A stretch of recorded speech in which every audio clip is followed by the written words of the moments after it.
C ப்ரோக்ராமிங்கில் 2 number கொடுத்தா அதை எப்படி ஸ்வாப் பண்ணி காட்டணும் தெரியுமா? தெரியல அப்படின்னா நெக்ஸ்ட் 30 செகண்ட்ஸில் சொல்கிறேன். மறக்காமல் இருக்கிறது இந்த ரீலை சேவ் பண்ணிவிட்டு பாருங்கள். ஸோ ஃபஸ்ட் எடுத்தோடனே நான் ஹெடர் ஃபைல் கொடுத்துருக்கேன். இன்ட் மெயின் ஃபங்க்ஷனில் இன்ட் XY அப்படின்னு சொல்லிட்டு 2 வேல்யூஸ் கொடுத்துருக்கோம். அதில் வந்து பிரிண்ட் என்டர் எ வேல்யூன்னு ஒரு பிரிண்ட் ஸ்டேட்மெண்ட், அதை ஸ்கேன் பண்ணி வாங்கிக்கிறோம். அதேமாதிரி பிரிண்ட் ஸ்டேட்மெண்ட்டில் என்டர் எ வேல்யூ Y அப்படின்னு சொல்லிட்டு அதை ஸ்கேன் பண்ணி வாங்கிக்கிறோம். திரும்ப வந்து இன்ட் டெம்ப் ஈக்குவல் X அப்படின்னு சொல்லிட்டு ஒரு எக்ஸ்ட்ரா ஒரு வேரியபிள் கிரியேட் பண்ணியிருக்கோம்.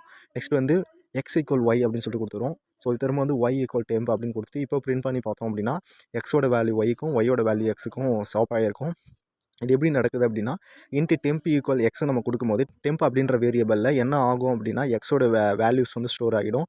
அப்படியே வந்து நம்ம திரும்ப வந்து எக்ஸ் ஈக்குவல் ஒய்ன்னு கொடுக்கும்போது எக்ஸில் வந்து ஒய்யோட வேல்யூ போய்டும். திரும்ப ஒய் ஈக்குவல் டெம்ப் அப்படின்னு கொடுக்கும்போது டெம்போட வேல்யூஸ் திரும்ப ஒய்க்கு போய்டும். அப்புறம் 2 வேல்யூமே கரெக்டாக வந்துடும். இந்த அவுட்புட்டில் வந்து நம்ம 0 தான் பிரிண்ட் பண்ணி காட்டிருக்கோம். நீங்கள் வந்து இந்த ப்ரோக்ராம் பண்ணி கரெக்டான இன்புட் கொடுத்து பாருங்கள். கரெக்டாக சேஞ்ச் ஆகுதா இல்லையா அப்படின்னு கமெண்ட் செக்ஷன் சொல்லுங்கள். இதே போல் ப்ரோக்ராம் ரிலேட்டடான கண்டென்ட் ரெகுலராக பார்க்கறதுக்கு மறக்காம என்ன சப்ஸ்கிரைப் பண்ணிங்க.